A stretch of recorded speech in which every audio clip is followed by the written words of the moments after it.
उदंड संख्य वाजते, भयानके खाखाते, महाप्रळयो जेथे धाकडांसी. भेरी निशाण मांदळ, शंख काहळा भोंगळ, आणि भयासूर रणकोल्हाळ सुभटांचे.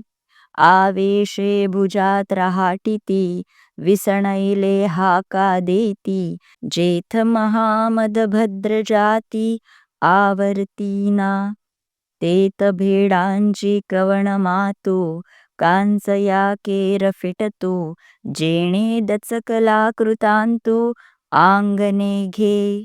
अर्थात नाना प्रकारची रणवाद्ये जिकडे तिकडे इतकी भयंकर व कर्कश वाजू लागली की मी म्हणणाऱ्यांनाही तो महाप्रलयच वाटला.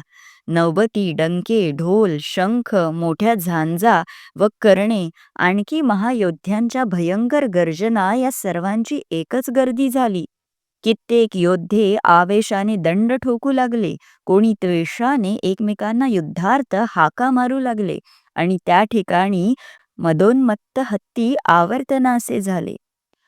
तेथे अशा स्थितीत भ्याडांची तर गोष्ट कशाला पाहिजे. कच्चे लोक तर कसपटाप्रमाणे उडून गेलेच, पण प्रत्यक्ष यमास धाक पडला तो पायच धरीना.